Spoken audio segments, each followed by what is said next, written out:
Big Boss season 9 updates day 95. ఈరోజు episode మొత్తం ఏం జరిగిందో నేను చెప్పే ముందు మన ఆడియన్స్ ఎవరైనా మన ఛానల్ని కొత్తగా విజిట్ చేసినట్లయితే సబ్స్క్రైబ్ చేయండి. పక్కనున్న గంట సింబల్ని మాత్రం క్లిక్ చేయడం మర్చిపోద్దు. సరే అయితే నిన్నటి నుండి అంటే మంగళవారం నుండి టాస్క్లు కంటిన్యూస్గా జరుగుతూనే ఉన్నాయి. ఓట్ అపీలింగ్ కూడా జరుగుతుంది. బట్ ఈ టాస్క్లు అన్నిటిలోని కూడా ఎవరు ఆడుతున్నారు, ఎవరు ఆడడం లేదు, ఇదంతా కూడా బిగ్ బాస్ చూస్తున్న వాళ్ళందరూ కూడా అబ్జర్వ్ చేశారు. కానీ ఈరోజు ఎపిసోడ్ చూసిన తర్వాత నాకేమనిపించింది అంటే లిటరల్లీ కొంచెం అసలు ఇది ఫ్యామిలీ వీక్ కూడా కాదు, బట్ కానీ కొంచెం ఎమోషనల్ అనిపించింది. అంటే some times something happening in house, అసలు ఏం జరుగుతుంది, అసలు ఎలా ఆడుతున్నారు అనేది ఆడియన్స్లోని క్యూరియాసిటీ ఉంటుంది కదా.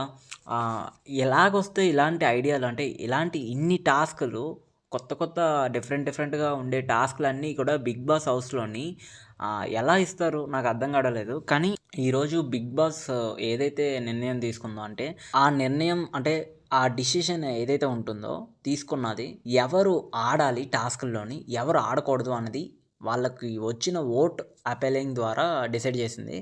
అందులోని డీమాన్ పవన్ అలాగే సుమన్ శెట్టిని వీళ్ళిద్దరిని కూడా బిగ్ బాస్ డిసిషన్ తీసుకొని వీళ్ళిద్దరిని టాస్క్ల నుండి తప్పించేశారు. అంటే వీళ్ళు ఏ టాస్క్లోనే ఆడకూడదని డిసిషన్ తీసుకుంది. ఎందుకు తీసుకుంది అంటే వీళ్ళు ఓట్ అపెలింగ్ స్కోర్ కూడా చాలా తక్కువ ఉన్నది. వాళ్ళకి ఇప్పుడు దాకా టాస్క్లు ఆడినప్పుడు వచ్చిన స్కోర్ని వేరే వాళ్ళకి డొనేట్ చేసేమన్నది. అందులోని డిమాన్ పవన్ అయితే తనుజకి ఇచ్చాడు. తను సంపాదించిన స్కోర్ మొత్తము కూడా తనుజకి ఇచ్చేశాడు. ఎందుకంటే సంజన మీద కోపంతో ఇచ్చాడు తప్ప మరే ఉద్దేశంతో ఇవ్వలేదు. తన డిసిషన్ వల్ల కొంతమందికి నచ్చింది, కొంతమందికి నచ్చలేదు. ఇది పక్కన పెడితే next Suman Shetty first decision ఏం తీసుకున్నాడు అంటే సుమన్ శెట్టిని నువ్వు ఎవరికి ఇస్తావు నీ ఓట్ మొత్తము, అంటే అండ్ నీకు వచ్చిన స్కోర్ మొత్తం నువ్వు ఎవరికి ఇస్తావు అని అడిగితే ఫస్ట్ బర్నీకి ఇస్తాను అని చెప్పాడు. బట్ బర్నీ కూడా కొంచెం ఈసారి బాగా ఆలోచించాడు. ఎందుకంటే సంజనాకి చాలా లీస్ట్లో ఉన్నది. నువ్వు ఇచ్చే స్కోర్ తోటి ఒకటి నాకైనా ఉపయోగపడుతుంది, ఇంకోటి తనకైనా ఉపయోగపడుతుంది.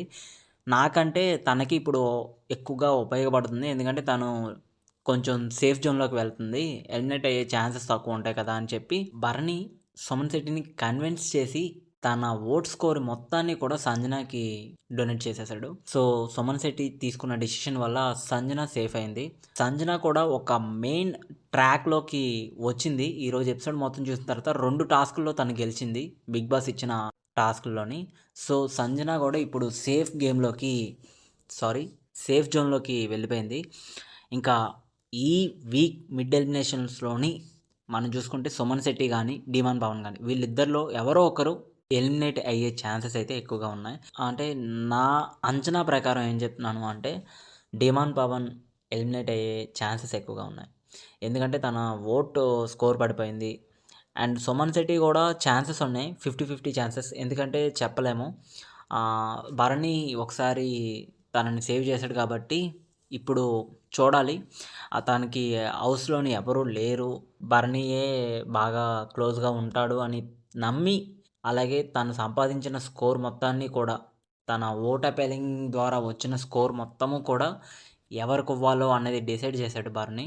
ఎందుకు అలా చెప్పాడు కూడా క్లియర్ కట్గా తెలుస్తుంది. ఎందుకంటే సంజనాని సేఫ్ జోన్లోకి పెట్టడానికి ఈరోజు ఎపిసోడ్ మొత్తం ఇలా టాస్క్లతోటి, ఓట్ షేరింగ్ తోటి, టాస్క్ల్లోని ఎవరు ఉండరు అన్న దానితోటే ఎపిసోడ్ మొత్తం ఎండ్ అయిపోతుంది.